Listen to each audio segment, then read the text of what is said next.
살아계신 하나님을 믿습니까? 하나님이 나와 함께 한다는 걸 믿습니까?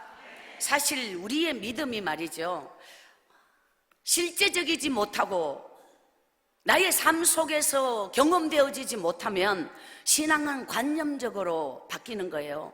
그냥 나의 생각 속에는 있지만 실제적이지 못한 하나님, 그런 사람에게는 인생에서 하나님에 대한 확신이 없는 사람은 삶이 분명할 수 없습니다. 하나님을 실제적으로 믿고 실제적으로 느끼고 실제적으로 경험하는 사람은 인생이 분명해집니다. 이것이 너무 중요한 부분입니다. 자, 우리가 하나님 앞에 하나님의 능력을 받고 하나님의 복을 받고 하나님으로 인하여 운명이 바뀌고 나의 힘으로 살 수 없는 삶을 살 수 있는 능력자로 변화되는 힘, 이것이 어디에서 오느냐? 하나님으로부터 공급되는 하나님의 능력, 하나님의 역사입니다. 이걸 어떻게 믿을 수 있느냐? 따라합시다. 내 생각은 믿음이 아니요, 내 희망은 믿음이 아니요. 자, 많은 사람은 여기에 걸려서, 이 거물에 걸려서 내 생각이 믿음인 줄 착각하는 거예요. 내가 만든 거짓 희망이 나의 미래이라고 생각하는 거예요. 이것 때문에 평생을 마귀에게 빼앗기는 인생을 삽니다. 내 생각은 믿음이 아닌데, 우리는 믿음의 세계를 알지 못하는 사람은 내 생각에서 멈춰버려요. 모든 게 내 중심이에요. 내 생각이에요. 내가 옳으면 옳은 것이고 내가 아니면 아닌 거예요. 그건 내가 문제인 거예요. 내 인생의 주인이 나를 넘어서지 못하는 거예요. 나를 넘어서야만 계신 하나님을 만나지 못하는 거예요. 나를 넘어서지 못하면 하나님께로 갈 수 없어요. 나를 넘어서지 못하면 하나님의 능력이 나에게 올 수 없어요. 나를 넘어서지 못하면 나는 한치 앞을 내다볼 수 없는, 하나님 앞에 내 인생을 맡길 수 없는. 그래서 많은 사람은 왜 영혼이 무너지면 인생은 무너지는 단계가 있어요. 영적 세계가 무너지면 정신이 무너지고, 정신이 무너지면 마음이 무너지고, 마음이 무너지면 행동이 무너지는 단계가, 첫 번째 영적 세계가 무너지면 하나님이 없다, 하나님이 희미하다, 그때부터 영혼이 무너진 거예요. 그리고 정신이 무너져요. 사람은 정신이 신념을 만들어주는데 이 굉장히 중요한 부분이에요. 영혼이 무너지고 정신이 무너지고 마음이 무너지고 마지막에 무너지는 게 행동이라는 거예요. 그럼 사람은 타락한 삶 속의 뿌리는 영혼이 먼저 병들기 전에는 인생이 병들 수 없다는 거죠. 그러니까 우리는 영적 세계를 바로 세우는 것이 절대적으로 중요한 거예요. 우리가 영적 세계가 세워지지 않으면 인생은 세워졌다고 할 수 없어요. 믿음이란 단어가, 믿음이 뭐냐? 믿음은 세워지는 것이 믿음이에요. 세워지지 않으면 믿음이 아니에요. 세워질 수 없는 사람은 대한민국이 아니라 어느 나라에 살고 있어도, 어떤 직업을 가지고 있어도, 돈을 얼만큼 벌고 있어도, 비즈니스를 어떤 성공을 하고 있어도 내가 잘 되는 게 축복이다? 아니에요. 돈 많이 버는 게 축복이다? 아니에요. 인간이 만든 축복은 뭔가 외형적이고 뭔가 많은 걸 소유와 관계 있겠지만, 하나님이 주시는 진정한 축복은 영혼이 잘 되는 자예요. 영혼이 잘 되기 전에 먼저 물질이 생기고 먼저 그가 이 현실적으로 세워지면, 영혼이 세워지지 않고 먼저 세워지면 그거는 축복이 아니고 독이 되는 거예요. 영혼이 세워지고 물질이 세워지고 그의 인생이 세워질 때는 하나님께 영광이 되지만, 영혼이 세워지지 않고 나머지가 먼저 세워지면 그것은 승리가 아니고 성공이 아니고 축복이 아니고 그것은 하나님 앞에서는 죄가 되는 거예요. 그래서 우리는 영혼이 잘 되는 게 너무도 중요하고, 우리가 하나님을 만난 자는 영적으로 먼저 하나님 앞에 온전히 무릎을 꿇고 하나님의 사람으로 세워질 때 하나님의 위대한 역사가 임할 줄 믿습니다. 교회 안에는 진짜냐 가짜냐 두 사람밖에 없어요. 진짜가 아니면 가짜예요. 믿음은 중간이 없어요. 진짜든가 가짜든가 분명히 하나이지, 아무것도 아니고 글쎄 진짜인지 가짜인지 헷갈리는 사람은 없습니다. 헷갈리는 건 전부 분명하지 않는 겁니다. 하나님이 원하는 믿음이 무엇이냐? 따라합시다. 순도 100% 믿음의 사람, 순도 100% 믿음의 사람만이 하나님이 인정하는 믿음의 사람입니다. 그럼 우리는 환경에 맞춰진 신앙생활, 우리는 환경이 너무 중요하게 생각하는 거예요. 환경의 요소, 또 그 사람은 비즈니스에 하나님 이게 꼭 성공하게 해주세요, 이게 꼭 잘되게 해주세요, 이게 꼭, 예를 들어 우리가 너무 우리의 믿음이 환경에 목매여 있고요, 잘돼야 되는 거에 목매여 있고요, 내가 원하는 게 이루어져야 되는 거에 목매여 있고요, 이런 부분이 너무 강하기 때문에 우리가 환경이 아니면 아니냐? 아니라는 거예요. 진짜 믿음은, 따라합시다, 믿음은 골방에서 이루어진다. 하나님 앞에 나란 존재가 나의 기도 무릎을 꿇는 골방이 없다면, 하나님 앞에 눈물 엎드리는 골방이 없다면 그 사람의 믿음은 쭉정이밖에 될 수 없어요. 진짜 믿음은 대중 앞에서 믿음이 만들어지는 게 아니고, 사람들 앞에 그의 믿음이 세워지는 게 아니고, 골방에서 하나님 앞에 하나님하고 나하고 관계를 먼저 이루어야만 그 사람의 믿음이 온전히 세워지는 거예요. 골방에서 세워지지 못하는 믿음은 대중 앞에서 절대로 세워질 수 없어요. 그러니까 우리는 굉장히 이 자기중심적 신앙을 가지고 내 생각의 기준하고 나의 관념의 기준하고 내 기준에 맞춰서 사람을 판단하고 정죄하고, 이런 못된 독성과 아집을 가지고 굉장히 자신도 알 수 없이 하나님의 자리에서 너무너무 많은 판단을 자기 중심적으로 하는 우리 안에 이런 죄성, 이런 이기적인 독성, 아주 인간의 죄악된 생각, 이런 걸 다 뽑아내지 않고서는 하나님이 기뻐하는 사람이 될 수가 없습니다. 정말 중요한 건 내면에서 이루어지는 거예요. 우리의 내면이 아니면, 그렇게 우리의 내면적으로 하나님 앞에 온전하게 세워지지 않으면 하나님의 사람이 될 수 없습니다. 교회는 이성적 신앙인이 있고 영적인 신앙인이 있어요. 따라합시다. 생각이 앞서는 자가 되지 말고 믿음이 앞선 자가 되자. 생각이 앞선 자는 이성적 신앙인이에요. 믿음이 앞선 자는 영적인 사람이에요. 이성적 신앙인은 내가 주인이에요. 내 중심이에요. 이성적 신앙인은 모든 판단을 자기 이성적, 자기 합리적, 자기 지식적, 자기 중심적, 자기 경험적, 전부 자기가 중심이 되어 있어요. 그렇기 때문에 그런 사람은 굉장히 신앙이 논리적이고 이론적이고 성경 말씀을 줄줄줄 외우고 있어도 아는 것이 전부이지 행함으로 삶으로 옮겨지지 못하는 바로 이성적 신앙인, 바리새인과 같은 그런 아주 관념적 신앙인, 지식적인 신앙인, 아주 내만 커져 있는 신앙인, 자기가 판단하고 자기가 논리적으로, 이런 게 아주 하나님 앞에는 독성이에요. 회칠한 무덤 같은 자, 정말 이 예수님이 가장 싫어했던 바로 독사의 자식과 같은 바로 그런 신앙을 가진 자들이 겉으로는 상당히 교양이 있고 아주 품위가 있고 겉으로는 상당히 자기를 포장하는 기술이 뛰어난 이런 분들이 아주 사람들이 보기에는 상당한 수준의 위치에 있는 사람일 가능성이 많죠. 근데 내면적으로 하나님은 우리의 외형을 보지 아니하고 우리의 심령과 우리의 내면을 보시는 하나님께 과연 내 믿음은 진짜인가 가짜인가, 우리가 이성적 신앙인을 껍질을 벗어버리지 못하면 우리는 내적으로 하나님을 아무리 사랑해도 이성적 관념을 뛰어넘어 영적으로 하나님 앞에 더 깊이 나아가는 그런 영성의 사람, 하나님의 사람, 바로 그런 하나님의 사람의 특징이 있어요.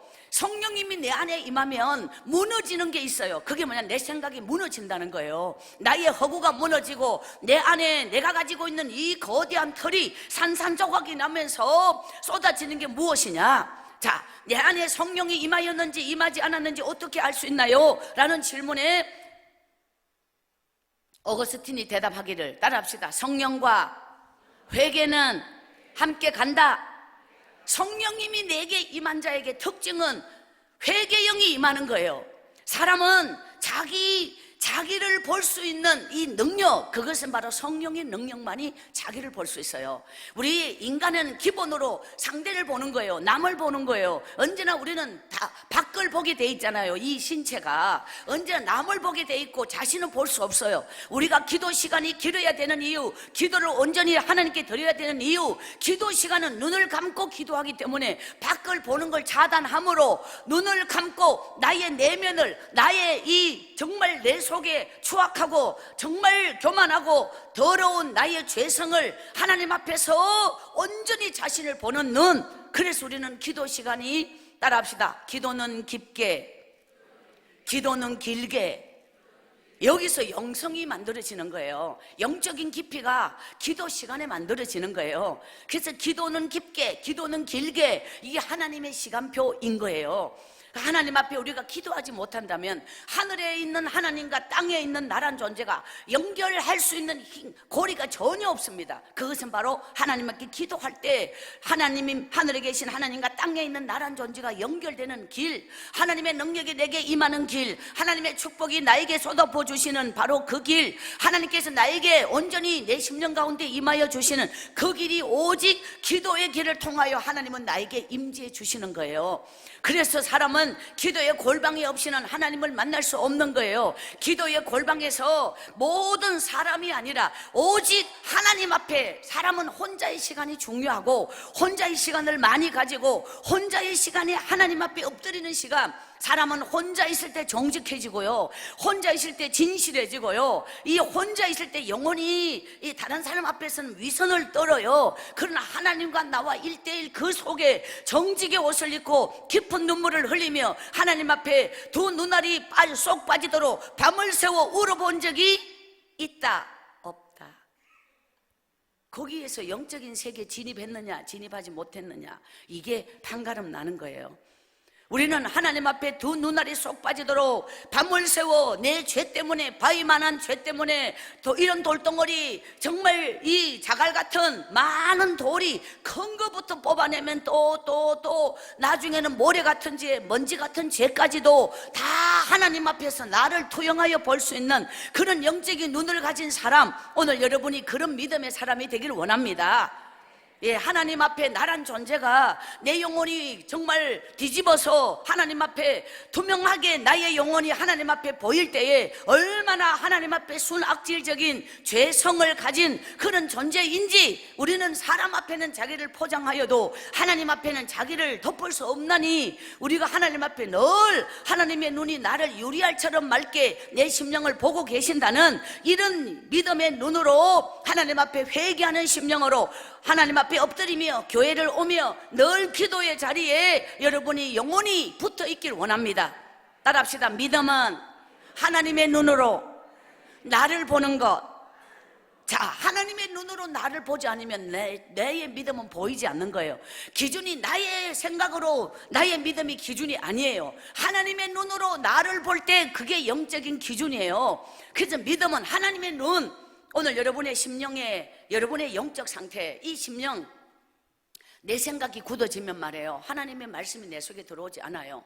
내가 원하는 것만, 내가 받고 싶은 것만, 내가 인정하고 싶은 것만 인정하기 때문에 10년을 설교를 들어도, 10년을 교회를 다녀도 말씀을 들은 시간이 어마어마하고 설교를 들은 게 수천 번, 수만 번일 수 있는데 나는 손톱만큼도 변화될 수 없다면 그것은 언제나 내 생각이 고착되어서 하나님의 말씀이 내 속에 들어오지 않기 때문에, 받아들이지 않고 인정하지 않고 내 마음문을 열지 않기 때문에 나는 원래대로 그대로 그 상태로 전혀 변화되지 않는 거예요.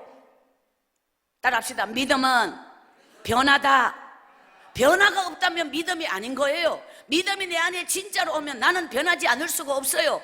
믿음이 나에게 진짜로 오면 나는 나의 껍질을 벗지 않을 수가 없어요. 옛사람으로 그대로 있으면서 믿음의 사람의 행세를 하는 것만큼 이중성이 없고 위선이 없는 거예요. 그러니까 우리는 믿음의 사람은 믿음의 사람다운 삶이 있어야 되는데, 우리는 믿음이 내게 오지 않았기 때문에 믿음의 삶이 올 수가 없는 거예요. 변화가 일어날 수가 없는 거예요. 변화가 없다면 믿음이 아닌 거예요. 여전히 믿음이 아닌 그 상태로 교회만 다니고 있어요. 사실 대한민국에도 그러하지만 문제가 뭐냐면 교회에 사람이 너무 많은 게 문제예요. 사실 교회를 다닌다고 하는 것은 하나님을 믿는, 예수님이 가신 십자가의 길을 가는 바로 그 길이 이 길인데 사람이 많을 수가 없어요. 왜? 목숨을 걸고 가야 하는 길인데 누구 뭐 지나가는 길이 오는 곳이 아니에요. 내 목숨을 하나님께 바치고 나의 삶을 하나님께 바치고, 이 길은 십자가의 길, 죽음의 길, 정말 희생의 길, 눈물의 길, 이 길을 가야 하는 사람이 오는 곳인데, 그런데 많은 사람은 교회에 와서 복을 받겠다고 오는 거예요. 복을 안 주는 게 아니라 복을 받을 자격이 될 때 복을 원하지 않아도 복을 받는 거지, 내가 자격 없이 복을 달라 하는 것을 기복신앙이라고 하는 거예요. 근데 우리는 자격 없는 자가 너무도 많이 복에 관심을 가지고 교회를 다니는 사람 많잖아요. 그러니까 우리가 믿음이 없다면 복이 오지 않아요. 따라합시다. 믿음을 담은 나는 이미 복이다. 믿음의 사람이 된다는 것은 그 자체가 복의 사람이 된 거예요. 믿음의 사람만이 복의 사람이에요. 믿음의 사람은 능력의 사람이에요. 믿음의 사람은 복에 목마르지 않아요. 믿음의 사람은 세상을 이기는 사람이에요. 믿음의 사람이 되면 손해를 보는 사람이에요. 믿음의 사람이 되면 먼저 내 것을 주는 사람이에요. 믿음의 사람이 되면 나는 없어지고 주님이 내 삶을 사는 거예요. 믿음의 사람이 되면 나란 자존심이 없어지는 거예요. 자존심이 있는 건 믿음이 없어서 자존심이 있는 거예요. 자존심이 있다는 건 주님이 없다는 뜻이에요. 나는 이미 죽어버리고 나는 꺾어버리고 나는 끝장나고 나는 자존심이 없고 하나님 안에 나는 죽는 자, 이 사람이 믿음의 사람이에요. 근데 우리는 막 있을 것 다 있어. 있어야 할 건 없어. 원래 반응이 없는 건 알았지만 좀 더 하네요. 강사는 벌써 목실락 하는데 뭐 들은 척도 안 하시네.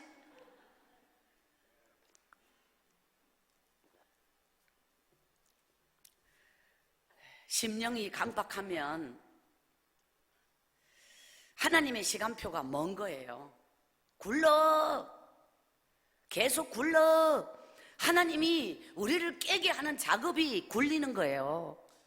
오래 굴러야 이 성에 살 동안 여러분이 제대로 은혜 받으면 모든 것이 딱 여기서 따라합시다. 10년의 축복 앞당겨 받고 10년의 기적 10년의 부흥 앞당겨 이루자.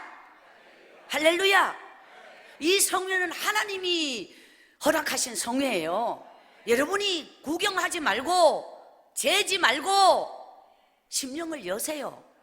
버티지 말고 빨리 열수록 하나님의 말씀은 스폰지처럼 아주 깊이 들어가요.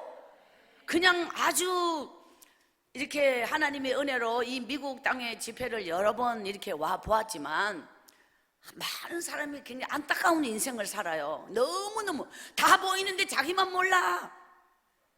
그런 인생을 산다니까요. 보여요. 이 기도의 사람은, 영적인 사람은 사실 달려가지 않는 미래를, 살아보지 않는 미래를 기도 속에 하나님은 다 알게 하시는 거예요.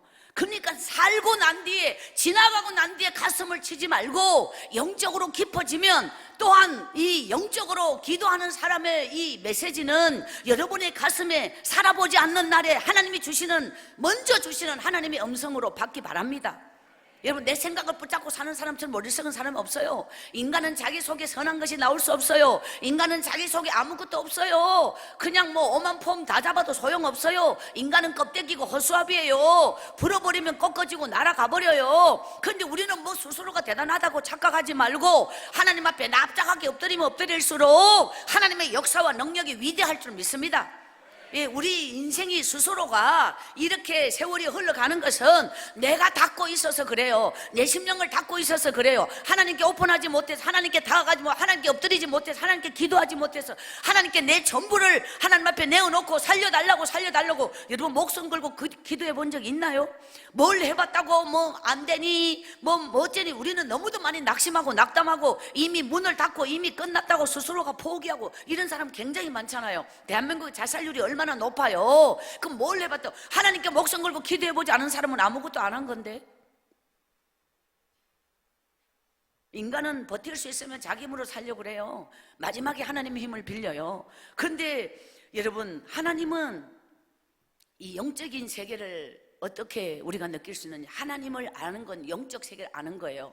인생은 영적 세계를 알면서부터 영적인 철이 드는 거예요. 영적 세계를 모르면 인생은 참 몇 살을 살든 몇십 년을 살든 절대로 이 인생을 모르고 살아요. 하나님을 모르는데 인생을 어떻게 알아요? 하나님을 모르면 나를 몰라요. 하나님을 아는 자만이 자기 인생이 보이기 때문이에요. 우리는 하나님이 내 인생의 거울이에요. 하나님을 모르면 나를 알 수가 없어요. 평생을 살아도 자기 자신이 어떤 존재인지 모르고 살다가 인생 너무 많아요. 근데 우리는 하나님을 안다는 거, 우리는 하나님 말씀으로 돌아간다는 거, 하나님 말씀이 내 안에 내 심령에 박혀서 그 말씀 때문에 눈물이 줄줄 흘러 밤새워 내 믿음 없는 나를 보며 끝없는 눈물을 흘리며 나의 환경적 요소, 물질적 요소, 미래, 이 많은 인생의 많은 나의 어떤 바라는 소원, 이런 게 중요한 게 아니에요. 지금 내 믿음 없는 것보다 더 처절한 일은 없습니다. 돈이 없는 건 금방 알면서 믿음 없는 거 왜 못 느끼느냐 말이에요. 하나님이 나를 떠나버리면 나는 아무 존재도 아닌데 하나님이 나와 함께 하시는지 나를 떠났는지 이것도 느낌도 없고 감각도 없이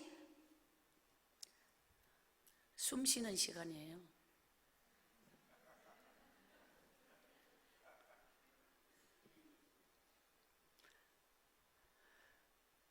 저는 이 성회를 기다리며 또한 기도하며 많은 부분들을 하나님 앞에 우리 그리스도 연합 감리교회를 생각하며 또 이 순간을 생각하며 기도를 할 때에 어떤 마음이 들었는가? 여러분의 심령을 하나님이 다 갈아엎어 주시길 소원합니다. 따라합시다. 믿음은 우물이다. 더 깊이 파라. 더 깊이 파라. 더 깊이 파라. 이거 밤새도록 파야 돼. 이렇게 믿음의 우물에서 깊이 파야 돼요. 우물의 생명은 깊이에 있다는 거. 깊이 팔수록 물이 다르죠. 마르지 않는 샘이 터지는 우물, 그것이 여러분의 심령의 영성이 되기를 원해요. 그런 믿음의 영성이 된 자는 그게 뭐예요? 하나님 앞에 수많은 시간을 눈물로 엎드린 자가 그런 우물을 파는 자예요. 그런 끝없는 우물을 세상 방법으로 살려고, 먹고 살려고, 돈 벌려고 이렇게 날뛰는 게 아니라 하나님 앞에서 깊은 우물을 팔 때 하나님은 천사를 만나게 해주시는 거예요. 하나님 여러분의 인생에 돕는 자를 붙여주시는 거예요. 내가 되고 싶은 인생이 아니라 되게 하시는 인생, 내가 하나님 앞에 복을 받고 싶은 인생이 아니라 복을 받게 되는 인생, 내가 이미 복이 된 인생, 오늘 여러분의 심령, 여러분의 삶, 여러분의 미래가 그런 인생이 되길 원합니다. 할렐루야. 우리 안에는 하나님 앞에 믿음보다 더 뜨거운 열정, 믿음보다 더 뜨거운 내 인생을 사랑하는 마음이 없어요. 믿음의 사람은 하나님을 정말 사랑하는 사람만이 믿음을 가진다는 거예요. 하나님을 내 목숨처럼 사랑하는 거, 이게 믿음이에요. 하나님을 목숨처럼 사랑하면 저절로 기도가 일부러 30분, 1시간 의무적으로 해야 되기 때문에 하는 거 아니라니까. 하나님을 사랑하면 저절로 그 시간이 막 2시간, 3시간 그런 외형적인 시간에 대한 따지지 않고 막 그 시간을 방해받을까봐, 뺏길까봐 더 그 시간을 더 하나님을 사랑하는 게 믿음이다. 하나님을 사랑하는 게 저절로 기도다. 하나님을 사랑하면 저절로 나의 삶에 하나님이 주시는 은혜가 넘치게 된다. 하나님을 사랑하는 마음이 뜨거워지면 말씀이 꿀송이처럼 달아지고 저절로 말씀 앞에, 저절로 하나님 앞에 무릎이 꿇어지고 기도가 되어지고 눈물이 쏟아지고 내 마음이 오지고 무엇을 하고 어떤 일을 하고 있어도 온종일 하나님께 내 마음이 그냥 그대로 그냥 막 빨려가는 이런 영적인 힘, 이것이 하나님을 사랑하는 마음이에요. 이게 믿음의 마음이에요. 근데 우리는 뭐 교회 한번 왔다 갔으면 되지, 일주일 동안 바쁜데 뭐 중간에 또 오락하노.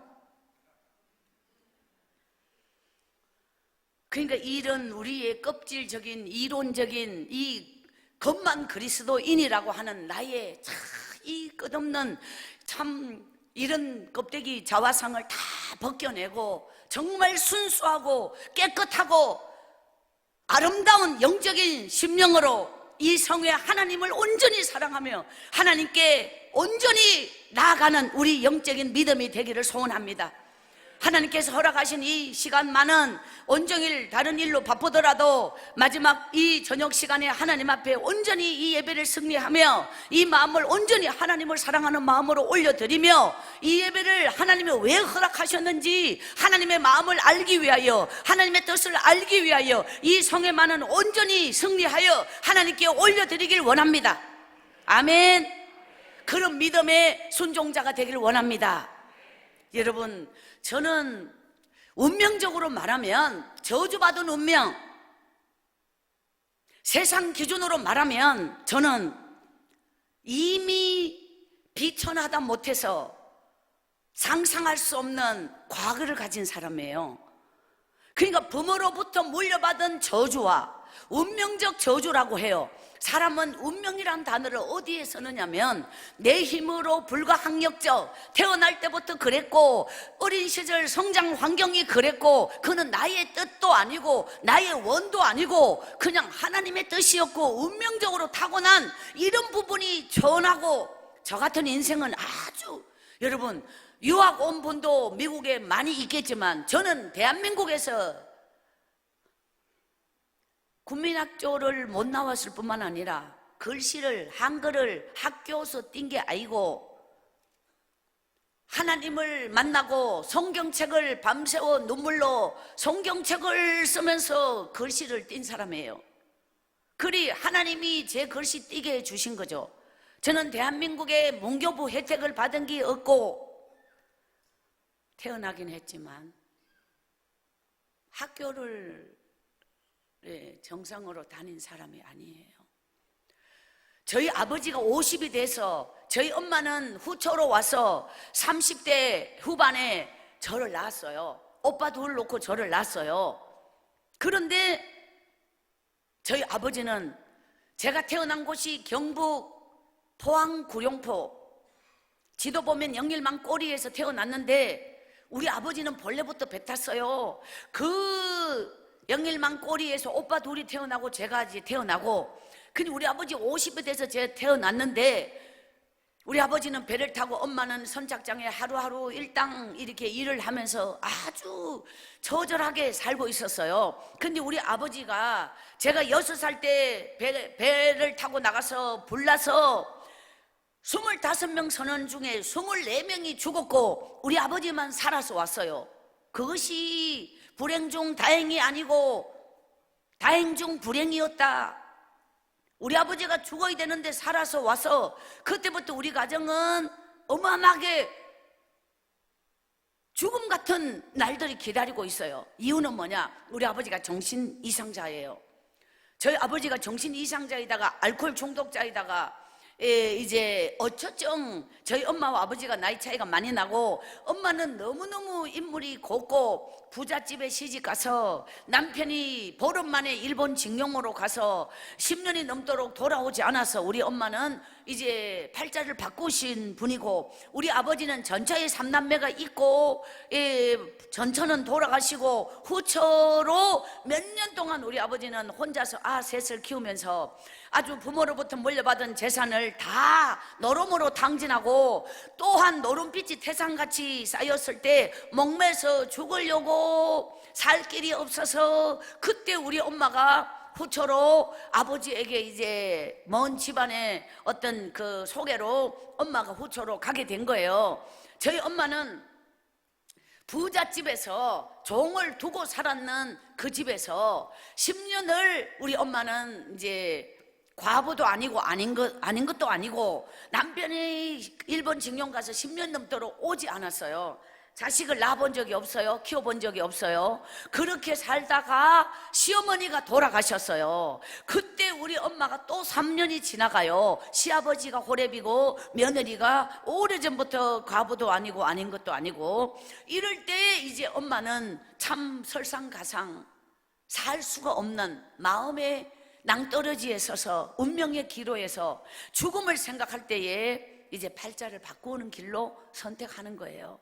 근데 와서 보니 아버지가 말이에요. 나이 차이는 10살쯤 11살쯤 차이 났는데 너무 술만 먹고 그냥 노름판에만 굴르고 막 살아서 완전히 몸 상태가 완전히 그냥 저쪽에 25살 차이 나는 시아버지보다 더 늙었더라는 거죠.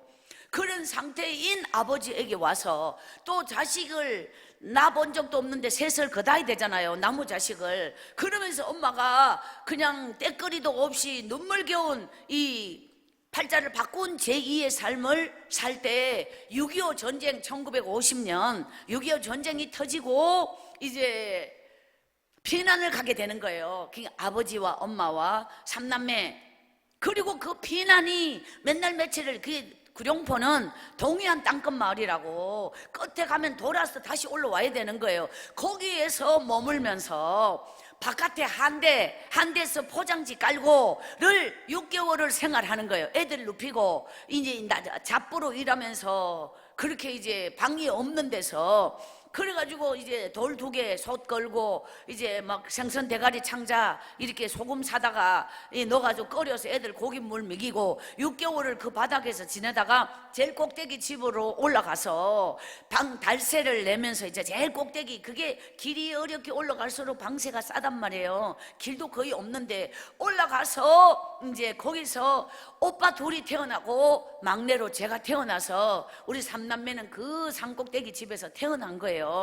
그래서 이제 제가 6살 때 우리 아버지가 배 타고 그렇게 떠돌다가 들어오고 떠돌다가 들어오고 이렇게 이제 엄마는 애들 거두면서 일당 뭐 이렇게 일하고 지내는데 아버지가 집에 오면은 술을 먹고 엄마를 무진장 많이 때렸던 분이에요. 술 먹고 폭력이 너무 심했는데 그 배 사고로 인하여 아버지가 다 죽었는데 말이죠. 우리 아버지가 살아왔다는 거, 이게 우리 가족에게 너무 큰 불행이었고, 그때부터 우리 아버지가 이 정신까지 미쳐서 와가지고, 안 그래도 폭력적이고 술주정이 이루 말할 수 없는데, 그래서 이제 우리 아버지에게 엄마가 무진장 많이 맞는 거예요. 그러니까 이제 오빠 둘이 국민학교를 갔다가 큰 오빠가 52년, 그 다음 오빠가 57년, 저는 60년대 고개를 넘어서 60 몇 년도에 태어났지만 마지막 날 가르쳐 드릴게요.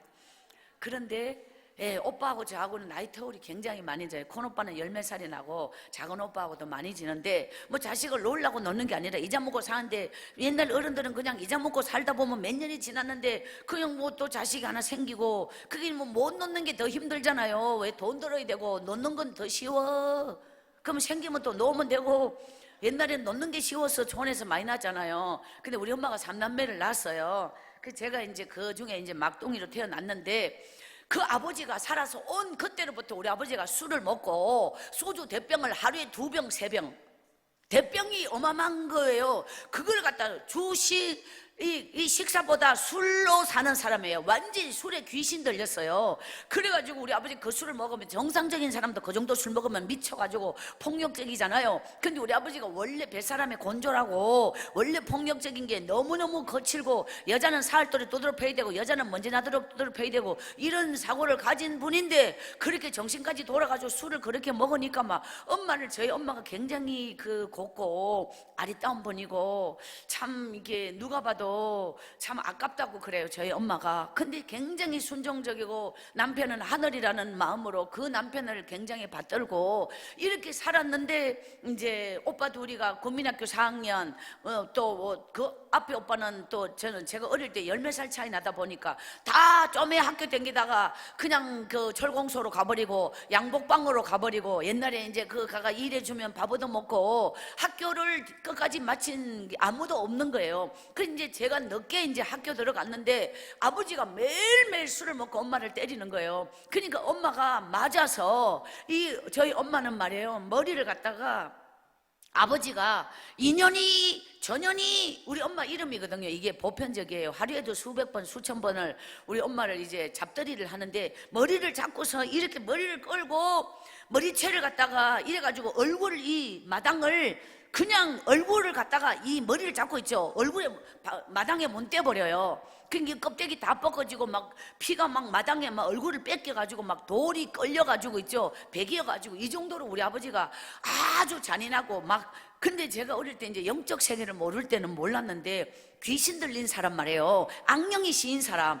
그 눈빛을, 저는 어릴 때 그 아버지 눈빛이, 이게 이제 제가 어릴 때 공포의 눈이잖아요. 아버지 막 눈 마주치는 게 너무너무 무서웠는데, 그 아버지 공포의 눈빛이 그냥 막 완전히 사람을 삼켜버려요. 악마의 눈빛이에요. 그러면은 막 저를 뒷덜미를 들고 이놈의 가시나 하고 들고 마당에 던져서 이제 패댕이를 쳐가지고 밑에 집에 굴러 떨어져. 그 완전히 정신을 잃어버려요. 그러면 그 집에 뒤안에 뚝 떨어져 버려. 이 굴러가지고 뚝 저 밑에까지. 그러면 그 밑에 집에서 밥을 먹는데 뭐 아가 비명소리 들리더니 뭐가 뒤에 뭐가 돌굴로 떨어지는 소리 났잖아요. 그러니까 아이 설마 알을 던졌겠나 하고 밥 먹던 분이 집 뒤안으로 돌아가니까 진짜 아가 거기 떨어져서 정신을 잃어버리고 있는 거예요.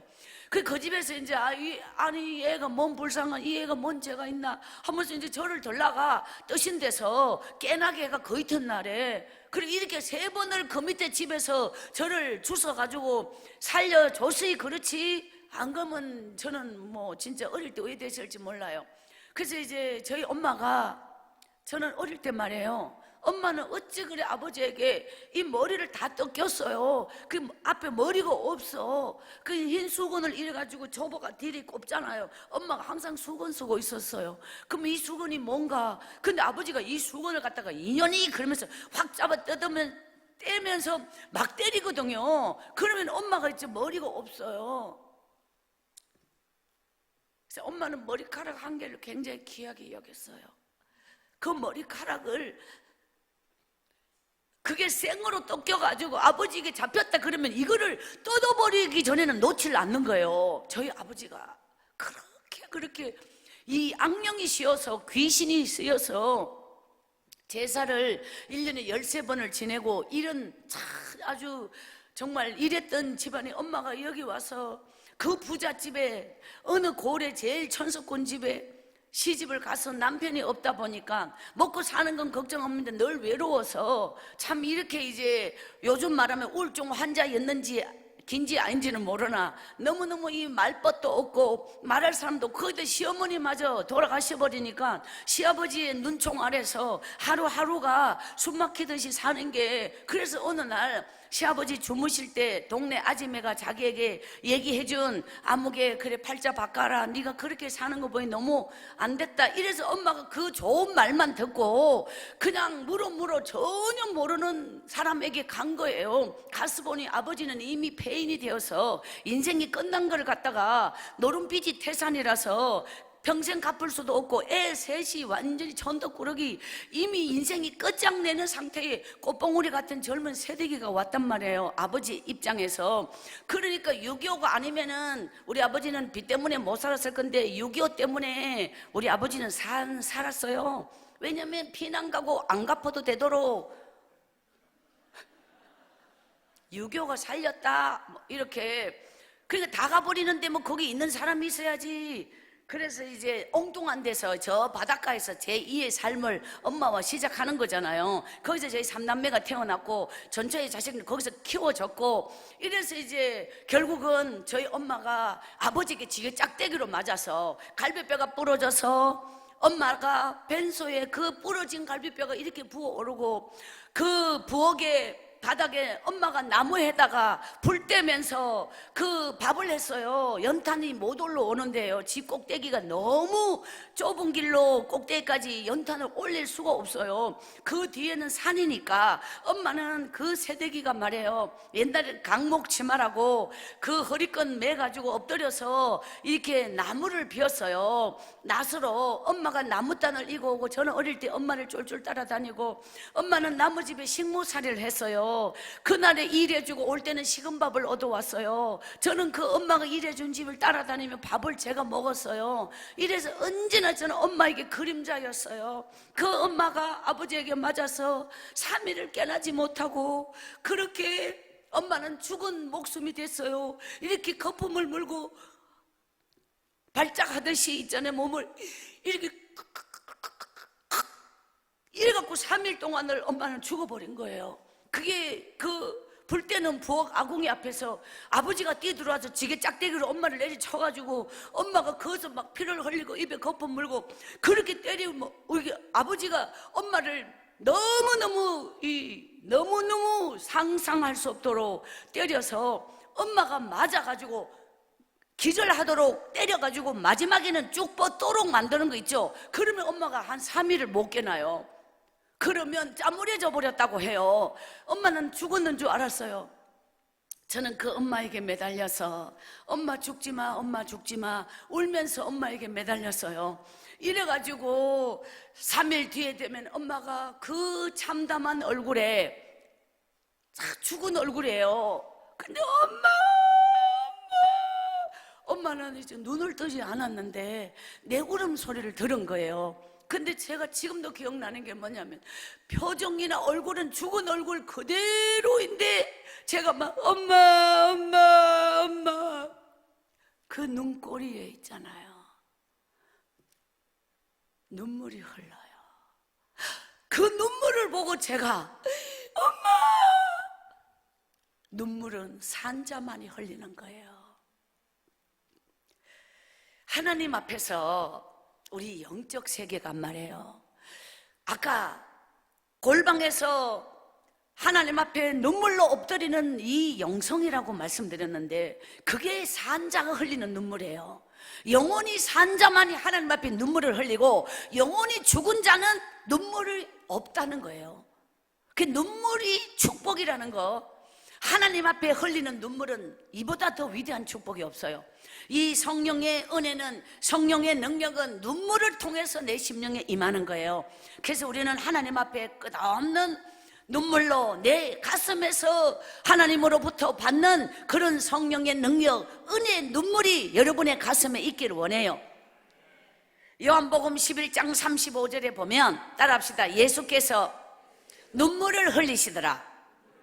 예수께서 눈물을 흘리시더라. 예수께서 흘리신 눈물이 내 가슴에 흐르지 않는다면 나는 믿음의 사람이 아닌 거예요.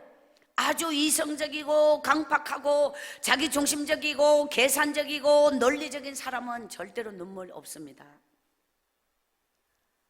하나님 앞에는 심령이 말랑말랑할수록 하나님의 은혜가 그곳에 머물러요. 여러분, 이 성에 하나님이 여러분의 심령을 다 만져주시고 또 저의 이 처절한 삶의 바닥에 이 간정이 여러분의 이 심령 속에 꼭꼭 묻혀있는 많은 부분을 치유하는 하나님의 능력이 되길 원합니다. 할렐루야.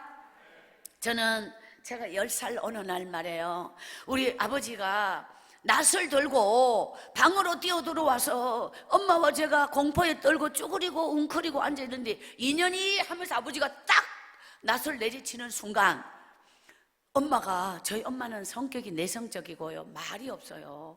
저희 엄마는 아주 여성스럽고 뭐 기저리 곱고 아주 이렇게 좀 이런 분이에요. 내성적이고 남자를 이렇게 쳐다본다든가 눈을 똑바로 뜬다든가 아버지 앞에 절대로 있을 수 없는 거, 완전히 뭐 종같이 우리 엄마는 항상 자세가 이랬어요. 그런 엄마를 아버지에게는 밥이에요, 밥. 왜냐하면 대꾸를 안 해요, 비명을 안 질러요, 소리내 울지도 않아요. 아무리 맞아도 엄마는 그냥 소리 없이 그냥 그대로 가쁘지, 막 그냥 맞다 보면은 사람이 계속 맞다 보면은 내가 뭘 잘못해가지고 이렇게 두드러 맞고 살아야 되냐 하면서 네 죽고 내 죽자 뭐 이렇게 좀 달라들만도 한데 우리 엄마는 아주 숙맥이었어요.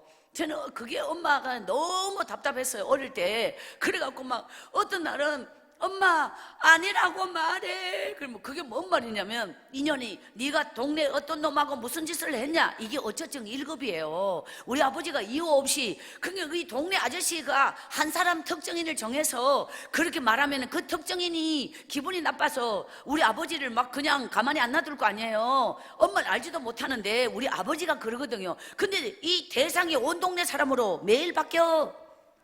그러니 온 동네 사람이 인간 취급을 안 해요. 아버지가 뭐라고 말하든 저 미친 아주 완전히 이제 정상 아니에요. 온 동네 사람이 알아요. 그런 상태의 엄마는 누구가 누군지 알지도 못하는데 아버지가 그렇게 말하면서 때린다니까요. 그러면 그걸 맞고 가만히 있다고, 그러면 또 때리고 막 이년아 하면서 막 완전히 이게 아버지는 맨손으로 안 하고 막 도끼, 낫, 막 있죠, 막 이런 연장을, 칼 막 이런 걸 들고 이제 막 고무신을 다 쫓고 강목치마를 가위로 다 자르고 저희 아버지가 엄청나게 미쳤어요. 그런데 그 아버지가 어느 날 말이에요, 엄마를 이제 낯을 들고 방으로 들어왔는데 그때 엄마가 부엌으로 나가는 이런 작은 문이 있어서 그게 밥상 하나 아버지만 상에 차려드렸는데 그걸 덜로는 요만한 거예요. 사람이 나갈 수 있다 없다를 한 번도 해본 적이 없어서 그런 요게 있거든요. 그런데 엄마가 말이에요,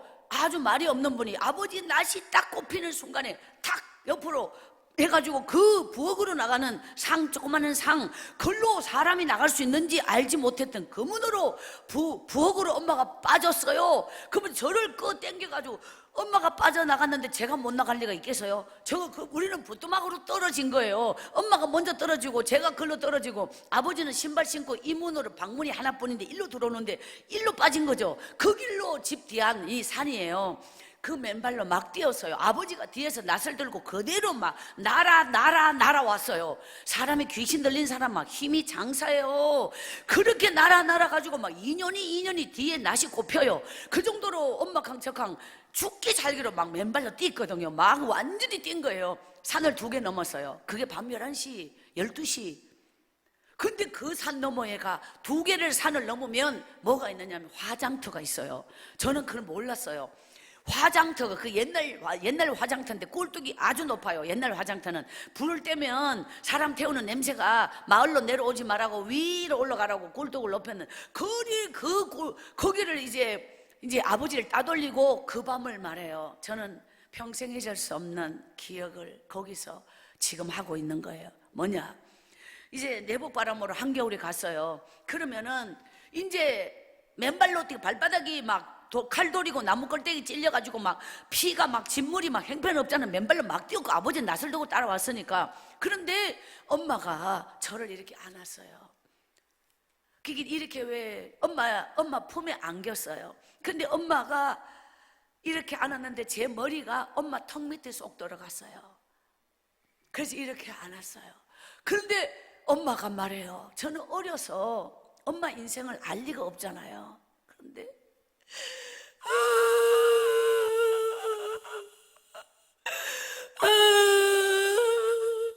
밤새도록 엄마가 있지. 얼마나 우는지. 그러니까 이 엄마의 눈물이, 사람이 눈물을 계속 흘리면 여기 떨어져요. 턱 밑에서 눈물이 떨어지는데 제 머리가 엄마 턱 밑에 있다 보니까 여기 정수리에 눈물이 떨어지는데 이게 일로도 흐르고 지대로 내 얼굴에 엄마의 눈물이 막 줄줄 내려오는 거예요. 엄마 울지마. 엄마, 당신 인생에 그 눈물을, 끝없는 눈물을 흘리는 거예요. 아무리 살려고 해도 이렇게 살기가 힘이 드냐. 그게 너무너무 많이 울은 거예요.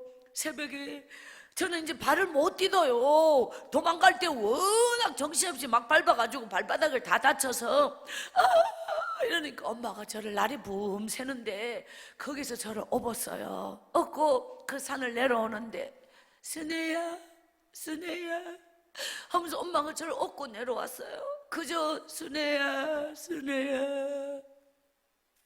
어느 날 그 엄마가 집 뒤 안에 옛날에 흙 발라가지고 이 꿀뚝대 세웠잖아요. 연기 나게. 거기에서 집 뒤 안에서 우리 아버지는 술을 먹으면 그 술이 다 깰 때까지 미친 발작을, 어떤 행동을, 폭력을 다 때려 부순 걸, 이런 행동을 했는 분이에요. 그리고 그 아버지가 이제 막 그게 이제 막 체력이 딸린 단계가 오니까 아버지가 이제 이게 잠시라도 이제 멈추거나 이제 뭐 누웠거나 뭔가 이럴 때 이제 엄마가 이제 막 진짜 그 몸을 끌고 말이에요. 그때 엄마가 뼈에 가죽이 남았어요. 아주 앙크랗게, 정말 무서울 만큼. 말기 암 환자도 그 정도로 된 사람을 못 봤어요. 사람이 뼈만 남고 있죠. 그 껍데기만 씌어진 그런 앙크한 인물이고 뭐고 소용이 없어. 사람이 먹어야 인물도 있는 거지. 그런 상태에서 엄마가 컴컴한데 그 꿀뚝대의 따뜻한 쪽으로 저를 앉히고 엄마가 순애, 우리 순애 하면서 엄마가 이 손이 막 엄청, 너무 뼈가 그대로 드러나는 손가락 있잖아요. 그걸로 순애야 내 새끼 우리 순애. 엄마 혼자서 막 우는 거예요. 엄마 왜 그래? 엄마 울지마. 순애야 우리 순애 하면서 엄마가 내 새끼 우리 순애, 불쌍한 우리 순애야. 자꾸 그 앞에 있는데 순애야 우리 순애야 코앞에 있으면 안 부르잖아요. 멀리 있을 때 부르지. 엄마 나 여기 있잖아. 우리 순애. 엄마 내 새끼. 나는 엄마가 왜 그래? 엄마 죽지 마. 엄마 죽지 마. 엄마 죽지 마. 나는 맨날 엄마가 죽을 것만 같았어. 그 밤에 엄마는 그 앙상한 가슴에 내를 안고 그렇게 울었어요. 이튿날 나의 엄마는 나를 버리고 갔습니다.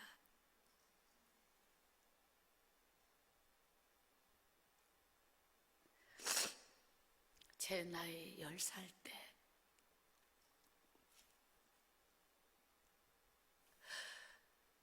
이 세상에서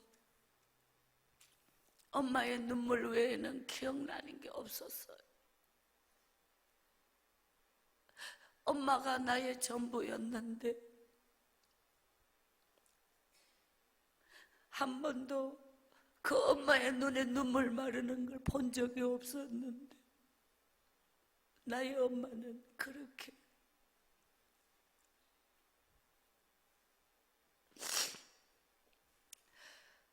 구룡포에 가면은 제가 다녔던 구룡포 국민학교라고 있어요. 그때도 엄마 때문에 입학을 억지로 했고 저는 한 번도 엄마가 나를 버리고 갈 거라는 생각을 해본 적이 없었는데 상상해 본 적이 없는 저는 나에게 엄마가 전부였는데 그 엄마가 나를 버리고 가버렸던 그때 그 충격이 너무 커서 그냥 이 세상이 어떤지를 모르잖아요. 그 구룡포에서 태어나서 10살이 될 때까지 엄마 품 안에 눈물 속에서 거기서 뱅뱅 돌아서 살았던 게 전부였는데 엄마는 나를 버리고 어디로 갔는지 알 수가 없잖아요. 그러면 그 엄마를 찾으러 어디로 가야 되는지 엄마는 어떻게 다시 만날 수 있는지 엄마 엄마 엄마 엄마 엄마 엄마 이렇게 의식이 살아있는 그 전부 나는 엄마를 부르다가 그 바닷가에 끝없이 펼쳐지는 이 바다를 보면서 그냥 그 엄마에 대한 그리움이 막 엄마를 부르다가 그대로 죽어버리고 싶을 만큼 그렇게 엄마를 목매어 불렀어요. 하루 이틀 사흘 배가 고프다는 의식조차 없이 이대로 영원히 죽을 것처럼 그렇게 많이 흘렸던 엄마의 눈물이 어느새 내 인생이 되었고 엄마가 그렇게 눈물로 살다가 사라져버린 그것이 나에게 옮겨온 것처럼 우리 아버지는 아주 미친 사람이라서 집이 나무 집인데다가 월세를 못 내면 당연히 아버지는 쫓겨나는 거고 아버지와 죄가 1대1로 있다 이거는 상상할 수 없는 일이에요. 그거는 절대로 있을 수 없어요. 그냥 자동으로 집을 나왔고 나중에 아버지도 이제 길거리 폐인이 되어 있었어요. 그래서 저는 이제 그때부터 한국에 가면은 노숙자 쉼터 뭐 노숙인 이러잖아요. 옛날에는 그런 말이 없었고 그냥 거지예요. 저는 아주 어릴 때 거지예요. 10살 때 거지가 되어서 그 구룡포에서 말이에요. 진짜 유명한 그게 그 거지가 그 구룡포를 도는데 3년을 돌았으니 그 구룡포에서 손바닥만한 데서 3년을 거기서 거지로 살은 거예요. 거기서 상상할 수 없는 그 처절함, 그게 나란 존재, 그 나란 존재가 거기서 끝난 거예요. 그 3년은 말이죠.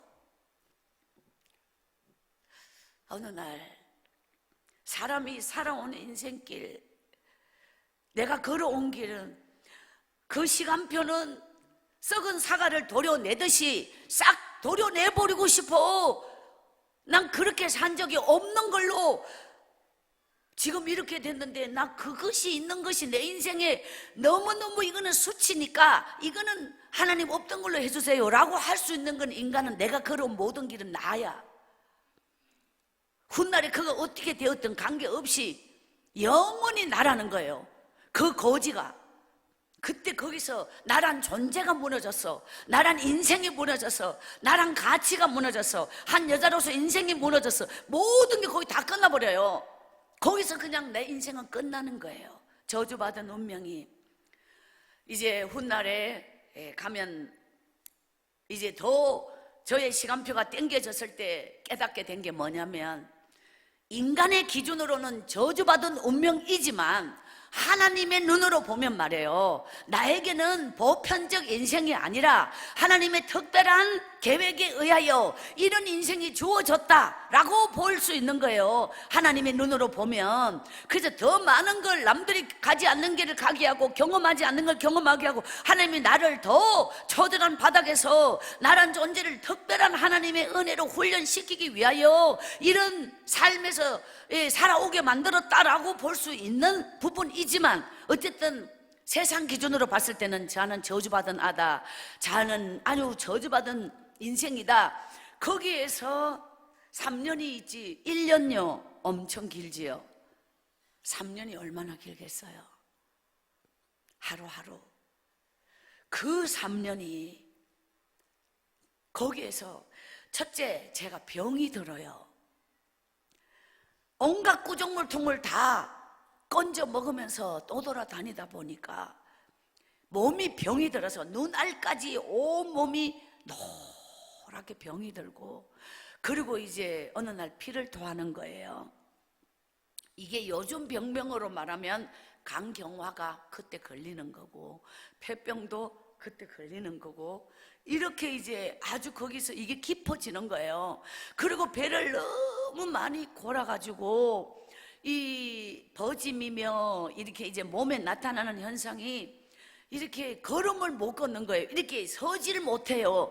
붙잡아야 되고 기다십 해야 되고, 이렇게 온통 막 사람이 먹을 수 있는 거, 그러니까 구정물통은 저리 가라, 오만데 뭔가 먹을 거리, 뭐 화수구 구멍을 다 뒤지질 않나, 어디를 막 그냥 그런 썩은 거를 먹으면 다니고 두드러 맞고, 또 어디 밥 얻으러 갔다가 사람이 없잖아요. 그러면 그 집에 마당에 뭐 생선이 널려 있다 뭐 그럴 수 있잖아요. 그러면 막 부엌에 들어가서 뭔가 훔쳐 먹고 했다는 거죠. 배가 고프면 눈에 비는 게 없다고. 그러다가 막 이게 도둑으로 몰리고 두드러 맞고 막 어마어마하게 해가지고 이제 맨날 며칠 못 일어나고, 마루 밑에 기어 들어가고 부엌 아궁이에 헛간에 계집에 이런 말할 수 없이 그 왜 살아야 하는지.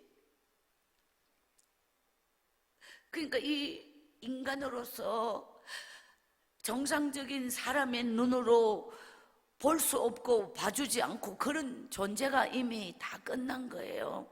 그러다가 이제 저란 존재의 가장 처절했던 바닥에서 하나님이 주신 한 가닥의 희망이 나에게 온 거예요. 그것은 예배당 종소리를 듣고 교회를 가게 되는 거. 거기서 깡통에 밥을 한 주걱 담아줬던 그날, 교회 담벼락에서 그 밥을 손으로 이렇게 끌집어 먹는데 너무 엄마 생각이 났어요. 그렇게 굶고 떠돌다가 뭐 좋은 거 한 가지 생기면 엄마 생각이 나는 거예요. 엄마는 어디 있을까? 그 엄마가 어찌 그리 그리울지. 그 교회에서 제 인생에 한 분을 만나는데, 그 교회 주일학교 선생님이에요. 사람들은 저를 보면 이 더러운 거지가 이게 교회까지 이게 왔네 이러면서 막 그냥 애들이 저를 발로 차고 때리고 막 저 교회 못 오게, 이 저 굴러댕긴 거지가 이제 자기 교회 코앞에까지 왔잖아요. 그러니까 또 오고 또 오니까 아예 이제 내쫓아야 된다고. 그런데 제가 쫓겨날 때 말이에요, 그 교회 주일학교 선생님 한 분이 처음부터 나온 건 아니고 제가 쫓겨나간 지 한 몇 분이 흘러서 그 골목길로 밖으로 하늘이 무너져 내리는 절망으로, 그때 너무너무 그 교회를 얼마나 의지하고 있었는데, 그 교회에서 이제 막 정말 이제 다시는 못 오게 이제 누군가가 쫓아내서 쫓겨서, 그때 다시는 안 온다는 마음의 결심으로 쫓겨나갔는데, 이 골목이 끝에쯤 갔을 때 말이에요, 누군가가 뛰어오는 거예요. 근데 그 소리가 얼음 발자국 소리예요. 막 뛰어가지고 나는 이렇게 가는 줄 알았는데 내 앞에 이렇게 딱 섰는데, 어른이 이렇게, 아가 조만하게 이렇게 있는데 이렇게 선 어른이 이렇게 말하는 거예요. 얘야, 네 이름이 순애라고 했지? 하는 순간 그분이 손을 내를 딱 이렇게 잡는 거예요. 내 이름을 부르면서, 네 이름이 순애라고 했지? 손을 딱 잡는 순간 갑자기 저를, 그 새 옷을 입은 분이 말해요. 저는 지금 막 가만히 있어도 땜물 고작에 이름 말할 수 없는 데다가 눈물 콧물이 지금 범벅이 됐는데, 그냥 자기 입은 옷을 안 보고 그대로 나를 딱 안았는데 이렇게 말했어요. 친구들은 너를 싫어해도 예수님은 너 같은 아이를 더 사랑하신단다. 그러면서 그냥 막 저를 힘껏 안고 거기서 이분이 눈물을 흘리며 기도를 하는 거예요.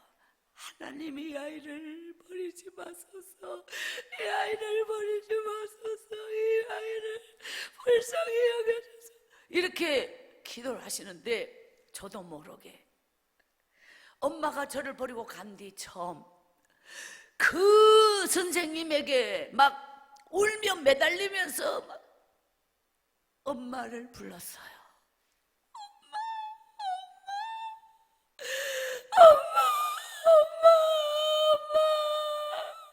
그렇게 불러보고 싶었던 엄마를, 처음 보는 그 선생님의 품을 파고들면서 엄마를 그렇게 누군가에게 안겨보았어요.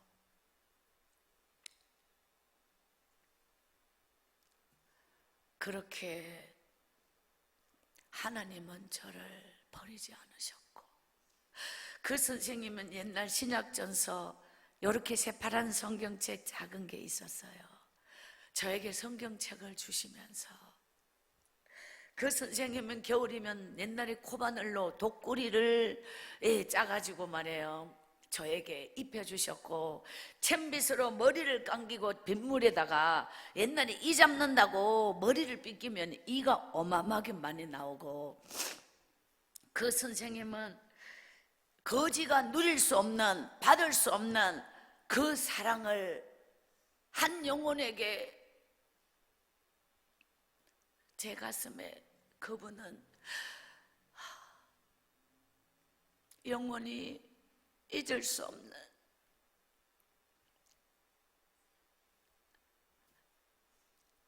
순애야, 배고프면 선생님 집에 와 하면서 당신 집을 가르쳐 줬는데, 수많은 날 갈 수 있는, 마지막 갈 수 있는 집이 있다는 건 나에게 너무 큰 위안이 되어서, 견디기 힘든 날에는 그 집을 향하여 타박타박 걸어서 거기를 그 문 앞에 가가지고는 지금보다 더 힘들 때 와야지 이러고 그냥 와요. 갔다가 올 수 있다는 것만으로도, 또 너무너무 힘들 때는 갈 수 있다는 것만으로도 저에게는 참 너무 하나님이 주셨던 은혜. 그리고 구룡포에 제가 잊을 수 없는 곳은 화장터. 저는 화장터 기억이, 높은 꿀뚝이 참 기억이 있고요. 엄마가 계셨던 날, 어느 날 그 산에서 엄마가 나무를 하는데, 그 조산 너머에 위에만 요만큼 보이는 꿀뚝에서 연기가 나는 거 너무 신기해서, 엄마 저기 꿀뚝도 산속에 있다는 것도 너무 높다는 것도 다 이상한데 오늘 거기 연기가 나는 건 더 이상해서 열심히 나무를 하고 있는 엄마에게 엄마 저기 꿀뚝에 연기 난다. 엄마가 있을 때 얘기해요. 막 하다가 이렇게 연기를 쳐다보는데 엄마가 그때 참 그 모습 제가 잊혀지지 않아요. 왜냐? 하염없이 연기를 따라 눈바라기를 하던 엄마가 그 자리에 낯을 놓고 맥없이 퍽 주저앉아서 그냥 온몸의 힘을 다 빠져나가게 엄마가 낙심하듯이 앉는 거예요. 그래서 저는 너무 놀라서 엄마 왜 그래? 엄마가 이렇게 말해요. 저 꿀뚝에 연기 나는 것은 누가 하늘나라로 올라가는 거다 이러면서 저렇게 한 줌에 연기되어 사라질 것을 어째 이렇게 아웅다웅 살아야 하나. 이거를 엄마는 당신 인생과 견주어서 그냥 맥 빠져서 어느 날 사람들이 저를 보면 자들 엄마가 인물이 반반하고 젊디 많은 저 아버지 맨날 술 먹고 어떤 놈하고 무슨 짓 했다고 때리더니 그 말이 맞는갑다.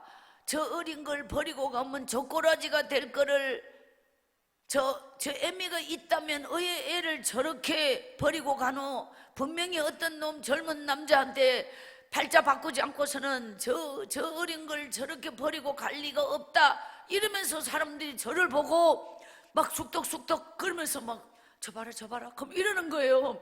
제가 막 거기서 막 너무 화가 나서 저는 누가 우리 엄마를 욕하면 제가 거기서 막 이게 막 항의를 하는 마음 아니라고 하는 마음을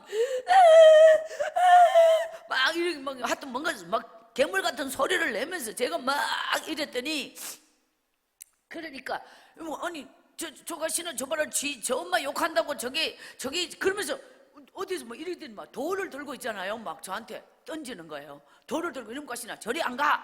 이놈 가시나 이 동네 오기만 와봐라. 저리 안 가 하면서 막 여기서 던지고 저기서 던지고 막 그 아줌매들이 저한테 진짜로 이 바닥에 던지는 게 아니라 맞으라고 던지는 거예요. 그러니까 저는 사람들이 너무 무섭고 너무 엄마를 아는 사람이 더 나쁘게 말을 하는 거예요. 모르는 사람은 그냥 아니 야가 어쩌다 이래 됐나 이래가지고 뭐 이렇게 불쌍하다고 생각하는데 엄마를 알고 가까이 있었던 사람이 더 막 나쁜 말을 하면서 더 저에게 막 아주 그냥 이래가지고 저는 결국은 엄마의 흔적을 찾아서 간 곳이 화장터예요. 그 화장터의 화덕 앞에 사람 관을 밀어놓고 장작을 9시간 불 때는 화덕 앞에 그렇게 저는 거기서 사람 관을 태우는 걸 보았고 그 장례식에 음식 가져온 거를 거기서 먹게 되었어요. 그걸 거기서 주워 먹고 장례식이 끝나고 사람들은 다 돌아갔는데 저는 돌아갈 곳이 없었어요. 그래서 거기서 밤을 새울 때 이랬던 기억이 있어요. 그 화장터는 귀신 나온대요. 그런데 화덕 앞에 그 옹기가 있잖아요. 거기 바닥에 딱 붙어서 이렇게 딱 엎드려요. 절대로 고개를 들지 않아요. 귀신 눈에 안 띄려고. 죽은 것처럼 가만히 어둠이 다 지나갈 때까지 날이 환하게 셀 때까지 그 화덕 앞에 그렇게 딱 붙어서 엎드려서 살았는지 죽었는지를 모를 정도로 저는 그렇게 움직이질 않고 밤을 지새운 적이 많이 있어요.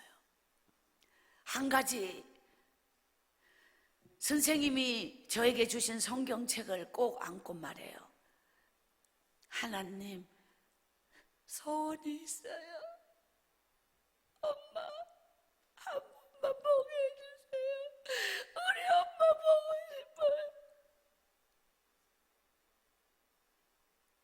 제가 살아야 되는 이유가 엄마예요. 그리고 언젠가 엄마가 나를 찾아올 거라고 생각했어요. 저는 엄마의 눈물을 잊을 수가 없어요. 엄마가 도망가기 마지막 밤 저에게 눈물로, 엄마는 말을 한 적이 없었지만 도망간다는 걸 나는 몰랐어요. 그걸 알았더라면 나는 엄마를 그렇게 보내지 못했을 거예요. 엄마는 끝까지 표시내지 않고 당신의 눈물만 나에게 줬어요. 저는 그 눈물을 잊을 수 없었어. 얼마나 많이. 어느 날 제가 그 죽음 같은 시간표를 3년을 지날 때 나의 엄마는 어디엔가 살아서 나를 기억하고, 엄마가 당신이 계신 곳에 그 기별을 보내서 저는 갈매기가 몰고 온 정말 편지 한 장을 받게 되었어요. 그래서 엄마가 있는 곳을 알려왔고 주소를 알게 되었어요. 어느 날 저는 제가 태어나서 그 눈물과 처절한 삶에 그 생명력이 배어있는 구룡포라는 곳을 떠나 엄마가 있는 곳을 찾아가는 어느 날이 있었어요. 그리고 엄마가 정말 있을까? 나는 엄마를 너무 상상을 많이 해서, 왜 상상 속에 엄마를 만나 꿈속에, 실제로 저는 엄마의 꿈을 꾸고 밤새도록 엄마 다시는 가지마, 엄마. 눈을 뜨면 말이에요, 엄마를 안고 있듯이 발을 이래갖고 울고 있어요. 엄마를 꿈속에서 안았는데 실제로 발이 이래갖고 제가 눈을 떴다는 거예요. 그런 날이 너무 많았어요.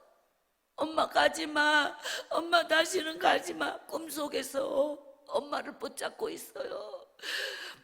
엄마가 꿈속에 나타나는 날은 온종일 그랬는데,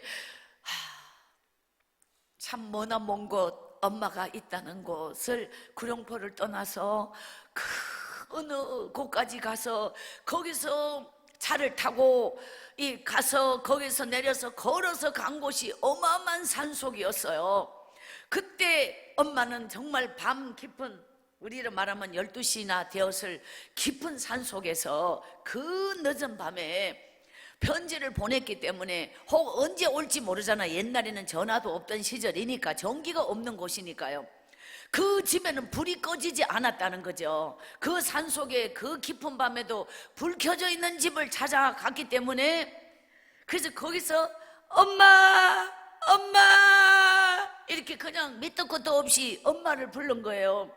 근데 그 방문이 열리면서 엄마가 달려나와 나를 안았는 것까지 기억나는데, 너무 상상을 많이 해가지고 만나는, 이게 진짠지 꿈인지 생신지, 이게 진짜로 그런 상황이 오면 이게 또 꿈이면 어떡하나 싶어서 저는 정말 아주 가슴이 조였는데 정신을 잃어버렸어요. 그렇게 엄마는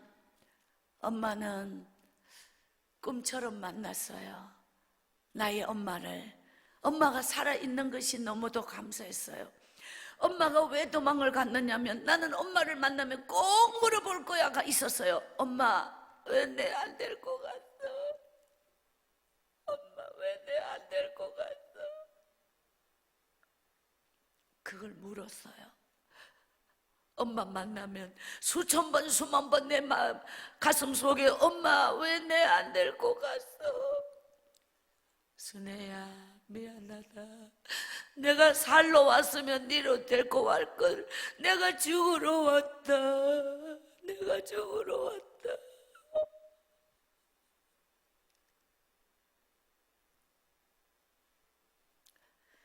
그 다음에 어떻게 되었느냐면요, 궁금하셔요?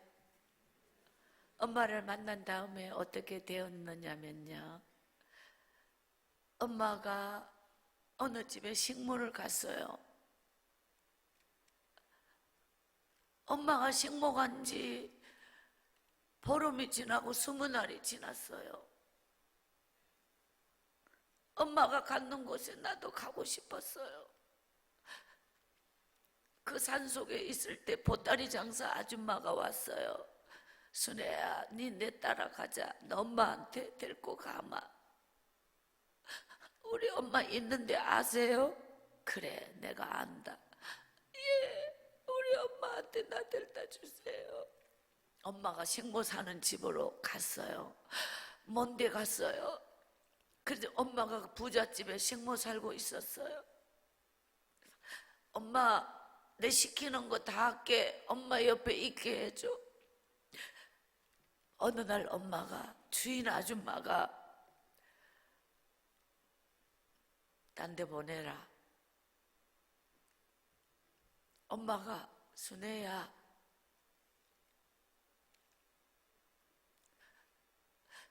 쌀밥 배불리 먹여주고 니를 높은 학교 가르쳐준다 하는 데가 있다.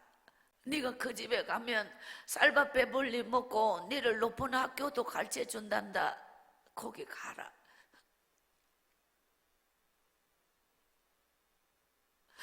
난 쌀밥 안 먹어도 괜찮은데, 높은 학교 안 가도 괜찮은데, 엄마랑 있고 싶다는 말이 여기까지 올라오는데,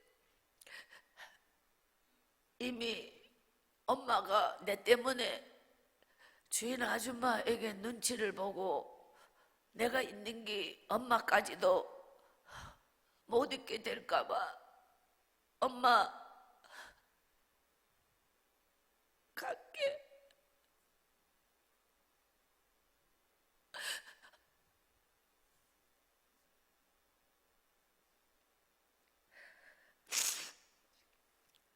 저에게는 엄마가 항상 멀리 있어요. 항상 그리움 속에 엄마가 있어요.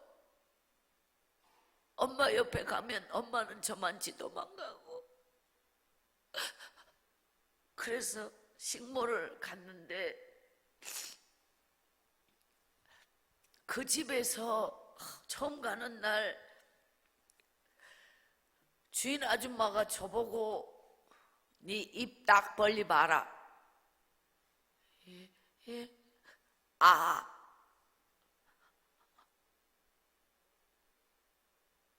더, 네 무슨 병 걸린노? 잘 모릅니다. 병든 걸 데리고 와가지고 이러면서 헛간에 자 저기 재우라고.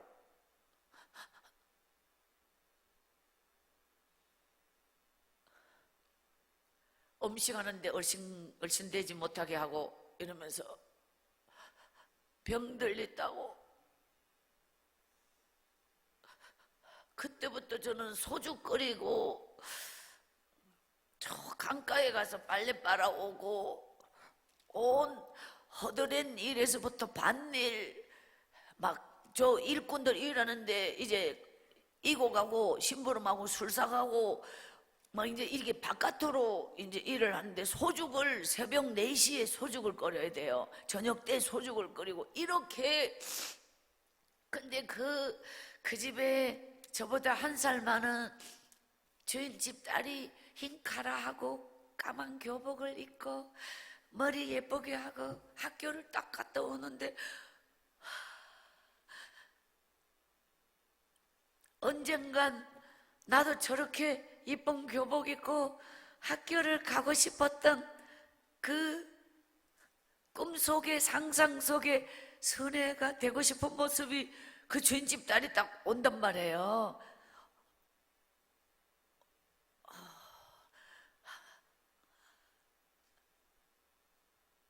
저는 눈을 이렇게 못 마주쳤어요. 근데 뭐 그 주인 아줌마가 빨래를 빨아서 마당에 빨랫줄에 널어놓으면 그 줄을 흔들어가지고 다 마당에 패댕기 치고 지근지근 밟고 이걸 빨래라고 빨았냐 이러면서 다시 빨아와 이럴 때 이런데 그 주인집 딸이 딱 오면서 이렇게 말해요. 엄마 왜 빨래가 마당에 널렸지? 하면서 왔다 갔다 하면서 이거를 다 저 엄마가 밟았는 데다가 딸이 더 밟고 획 가버려요. 빨리 가서 빨아라 이러고 주인 아줌마가 들어가요. 그러면 그거를 아까보다 더 무거워져 가지고 저 강에 가가지고 말이에요, 이렇게 그 밤에 달이 중천에 뜰 때까지 그 저 강에서 돌아오지 못하는 거예요. 그러면서 그 강가에서 하나님 앞에 눈물로, 하나님, 정말 하나님이 있어요. 그 헛간에 와서 잠잘 때 벌벌벌 떨면서 성경책을 꺼내서, 하나님이 저에게 이런 운명을 주셨어요. 하나님, 저에게 왜 이런 운명을 주셨어요? 주인집 딸처럼 살지 못하게 왜 저를 이렇게 태어나게 했어요? 하면서 제가 그렇게, 하나님, 나 너무 힘들어요. 너무 힘들어요. 3년을 그렇게 식모를 살았습니다. 2년을 맞고 나니 저는 마당에 빨랫줄 이렇게 세우는 장대 있잖아요. 그걸로 매가지고 올 필요가 없어요. 그걸 빼가지고 그냥 때려 허리가 휘청하도록, 잘못했어요, 잘못했어요, 뭐 이렇게 2년을 맞고 마지막 1년 아주 잘해요. 안 맞고 잘해요. 너무 잘해요. 소죽을 잘 끓이고 뭐 너무 그래가지고 이제 혼 안 나고 막 그냥 알았어 이래가지고 1년을 이제 아주 그냥 칭찬이란 없는 거고, 혼 안 내는 게 그게 칭찬하는 거고, 매우 잘함이고, 이래가지고 막 알아서 벌벌 끼고 알아서 다 하고 이럴 때 이제 엄마가 어느 날 진짜로 온 거예요. 그래서 이제 그 엄마가 저를 보고, 얼마나 제가 누룽지 개밥 남군 걸 노다지 먹었어요. 배가 고파서. 쌀밥은 구경도 못하고 누룽지만 먹는 건데, 누룽지가 맨날 부족해서 개밥에 개가 핥아 먹다가 남는 거를 먹었다는 거지. 언제나 그 개밥 남갔는 걸 보러 가는 거예요. 밤만 되면 개밥 남군 걸 보러 가요. 그걸 물에 헹가가지고 따라 부고 그걸 먹어요. 그러니 저희 엄마가 저를 데리러 왔을 때 밤새도록 울었어요. 그리고 엄마가, 순애야 가자. 엄마는 주인 아줌마에게 컨절을 했어요. 우리 부족 하나를 이렇게 거다 주어서 감사합니다 하면서 엄마가 어른 앞에, 주인 앞에 엉덩이를 보이면 나오면 안 된다고 뒷걸음질 쳐서 나온 분이 저희 엄마예요. 그리고는 밤새도록 울고 새벽에 저를 데리고 엄마가 그 집을 나왔습니다. 그리고 이제 그 엄마의 친정 고향 동네, 깊은 산골 예특골이란 동네를 향하여 버스를 어느 정도까지 탔고, 거기서부터는 걸어갈 수밖에 없는 길인데 엄마와 저는 보따리 하나씩을 안고 그렇게 말없이 걸었어요. 엄마와 저는 나무 집에서 각자 식모를 살았지만 이렇게 제가 속이 말해요, 참 너무 눈칫밥을 먹으면서 거기서 이제 많이 자란 거예요. 그러니까 이제 어디로 가는지 나는 궁금했지만 묻지 않았어요. 엄마를 따라가다 보면 어디엔가 살 곳이 있겠지 이러면서 갔는데, 그 우물이 하나 있고 대여섯 집이 있는 산속에, 깊은 산속에 그 오막살이 동네에 폐허가 하나 있었어요. 오래전부터 폐허. 그런데 거기에 누가 있었느냐, 우리 아버지가 거기서 산송장이 되어 있는 거예요. 아주 무덤이 되어 있는 거예요. 근데 그 미라같이 말라서 일어나지도 못하게 누워있는, 보름을 그렇게 누워 있었다는데 우리 아버지가 말해요, 사람의 숨이 붙어 있어요. 그래서 막 엄마가 놀래가지고 그 폐허 속에 막 이렇게 희짓고 있잖아요. 아버지 완전히 썩은 냄새 나는데 거기에 그러니까 순애 아버지요, 순애 아버지요, 내 소리 들립니까? 하면서 엄마가 울면서 막 아버지를 이렇게 여기 이 쇄골 뼈에 진짜 물이 한 바가지 부을 만큼 완전히 이런 아버지가 있잖아요. 근데 이 눈꺼풀이 꺼풀이 없어요. 완전히 사람이. 그런데 엄마가 막 하니까 아버지가 그 눈꺼풀이 그 있잖아요, 사람 있잖아요, 껍질 속에 막 그 엄마가 막 울면서 뭐라 하니까요, 아버지 그 말라진 그냥 마른 나무 가지 같은 그 얼굴에 있죠, 눈물방울이 흐르는 거예요. 살았고 더럽다는 거예요.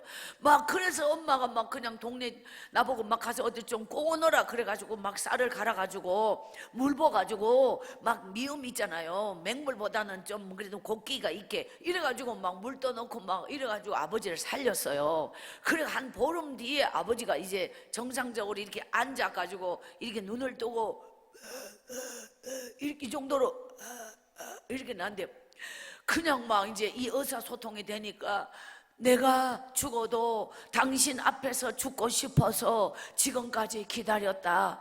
꽃 같은 당신이 내게 와서 너무너무 고생 많아서 내가 이제 당신을 봤으니 죽어도 여한이 없다. 이러면서 아버지가 울어요. 그리고 엄마가 또 아버지를 끌어안고 이래요. 나는 다 안 믿어. 당신이 몹쓸 병이 들어서 그렇지, 당신 인력으로 그렇지, 그렇게 한 게 아니라는 건 나는 다 안 믿어 하면서 둘이가 끌어안고 막 울어요. 그래서 뭐 저희 아버지 강, 엄마 강, 제 강 셋이서 구룡포에서 예터골로 이제 그 움막집에, 그래서 이제 거기서 있죠. 제가 이제 산에 가서 나무를요, 엄마가 나무 했잖아, 구룡포에서. 그보다 제가 나무를 더 잘해요. 이래가지고 불 떼가지고 방을 뜨끈뜨끈하게 하고, 산에서 엄마 강, 제 강 나무 해가지고 동네 갔다가 팔아가지고 지풀 바꿔서 그거 소유물 하면서 이 동네 누가 소를 한 마리 새끼를 사줬어요. 송아지 소를 키워야지 불을 떼거든요. 소를 키우고 이래가지고 막 그 산에 가서 나무를 해가지고 눈 덮여 있는데 깜동 고무신 신었잖아요. 제가 깜동 고무신에 새끼를 갖다가 신발을 묶었어요. 이래가지고 발도 안 시리고 미끄러지지도 안 하고 이래가지고 막 겨울산에 깜동 고무신 매끌매끌하니까 막 미끄러지잖아요. 그래서 그 산에 겨울에 다니면서 이 나무를 해가지고 이제 지풀 바꿔와서 지풀 새끼 꼬는 거 있죠. 이거를 제가 너무 잘해요. 새끼를 쫙쫙쫙쫙 뒤로 쭉 빼면서 지풀 대가지고 새끼 쫙쫙쫙 뒤로 쭉 빼고 말이에요. 이걸 이래가지고 이게 지풀 이래가지고 엮는 거 있잖아요. 꺼적대기 가만히 치는 거, 산태미 만드는 거, 지퍼로 만드는 거 뭐든지 다 배운 거예요. 그리고 봄이 되었어요. 봄이 되었는데 그게 이제 17살의 봄이에요. 저에게 17살 봄을 16살 겨울에 그 산골 마을로 돌아와서 식모를 마치고 17살의 봄이 되었는데 엄마가 내를 데리고 가면서 지금 이때는 냉이를 캐요. 좀 있으면 쑥을 캐요. 그리고 이제 산나물을 떴잖아요. 이걸 엄마가 데리고 다니면서 가르쳐요. 그래서 이제 이걸 제가 배워요. 제가 글씨보다 산나물을 먼저 띄어요. 그래 이거를 이제 엄마가 팔러 가는 거 고사리를 꺾었죠. 엮었죠. 이게 뭐 더럽나물 이런 거 이제 더럽 이걸 다 엄마가 이제 팔도록 만들어주면 이거를 이고 말이에요. 20리길을 걸어요. 산길을 해가지고 읍내장에 가요. 이거를 다 팔아. 하루 종일 팔아. 이래가지고 이걸 갖다가 납작보리살이라고 요만큼 한 옵을 사고, 불 켜는 기름 있죠. 호롱불에 붓는 거 기름을 한 병 사고, 그 다음에 아래랑 성냥을 한 통 사고, 사카리 옛날 설탕이 없어서 사카린이라고 있어. 사카린을 한 숟가락 사고, 이제 엄마한테 말 안 하고 여단가락 사 먹고, 그리고 저녁 때 캄캄한데 다라이를 끌고 말해요. 집으로 와요. 그러면 그 다음 장날 되면 엄마가 팔걸을 또 만들어가지고 저를 데리고 다니면서 또 뭐 해가 또 장날, 제가 별명이 장돌배인데 장날만 되면 장에 읍내까지 팔러 가요. 그러니까 제가 말해요. 이게 17살 봄 얘기를 하는 거죠. 그런데 그 예특골 그 집에 몇 살까지 살았느냐? 그 일을 하면서 27살까지 살아요. 똑같은 그런 일을 하면서 그 환경에서. 제 별명이 장돌배인데 그 장에 가서 뭘 봤을까요? 교회를 봤습니다. 그 교회는 내 심장을 뛰게 하는 곳이에요. 내 눈물의 곳이에요. 여기도 교회가 있구나. 하나님, 구룡포가 생각났어요. 천사 같은 손길이 생각났고 따뜻한 가슴이 생각났고, 하나님 나 교회 가고 싶어요. 그래서 어느 날 엄마에게 숨겨놓은 성경책을 꺼내서 처음으로 고백을 해요. 엄마, 구룡포에서 교회 가고 성경책이 내게 있게 된 이유. 그래서 엄마와 제가 같이 교회를 다니게 되는 거예요. 읍내 교회 일주일에 한 번 가는 거죠. 19살이 되었어요. 이제 19살이 된 어느 날 이게 내 운명을 바꾼 결정적인 순간이에요. 뭐냐? 성령 체험이라고 하는 거, 하나님의 음성이 내 가슴에 들려온 거, 너를 사랑한다, 사랑한다, 사랑한다. 사랑한다는 말을 들어본 적이 없는데 하나님이 누구시길래 나같이 천한 자는, 내 존재가 이미 끝나버린 거를, 아무 쓸모없는 걸, 나는 이미 인간 이하인 거를, 아무도 나를 인간으로 보지 않는 거를 누가 내 같은 인간에게 이런 사랑을 줄 수 있냐? 하나님, 어떻게 저 같은 자에 그 눈물이 멈춰지질 않는 거예요. 하나님의 사랑이 내 가슴에 다가오는 그 순간부터 눈물이 흐르는데, 이 눈물이 낮에만 흐르는 게 아니에요. 밤에 잠을 잘 수가 없어. 그 사랑이 너무너무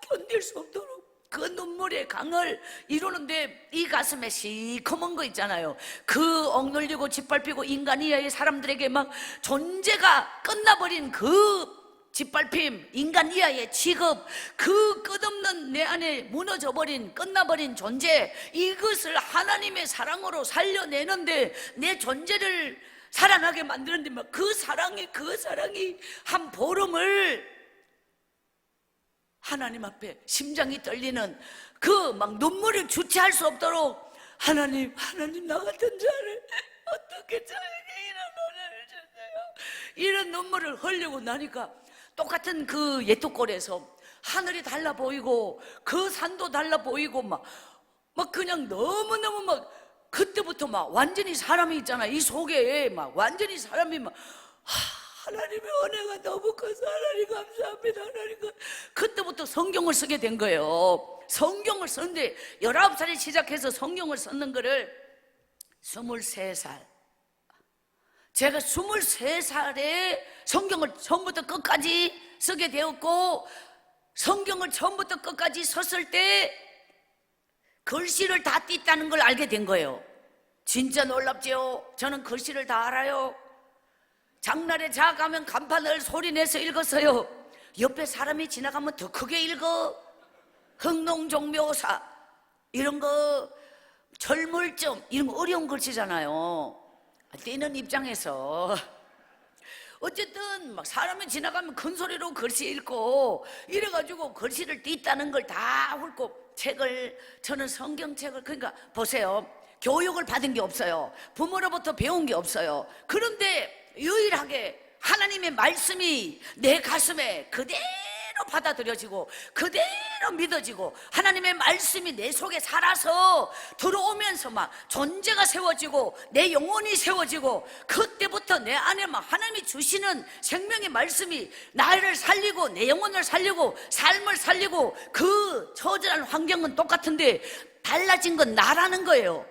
은혜를 받으면 내가 달라지는 거예요. 그 사람은 어떤 일을 하는 게 그 사람의 수준이 아니에요. 어떤 일은 다 지나가는 거야. 똑같은 일로 영원히 그 일만 하다가 가는 게 아니라, 일은 지나가되 하나님의 사람이 되면, 내가 촌에서 나무 밭고랑에 일하고 있고 산에서 약초를 캐고 있어도 내 안에 하나님이 살아 계시면 내가 하는 모든 일은 하나님의 일이 되었어요. 오늘 여러분이 진짜 믿음의 사람이 되면 여러분이 어떤 비즈니스를 해도 그것은 하나님의 영광을 위하여 하나님의 일이 될 줄 믿습니다. 나를 위하여 일을 하지 말고 하나님을 위하여 일하시기 바랍니다.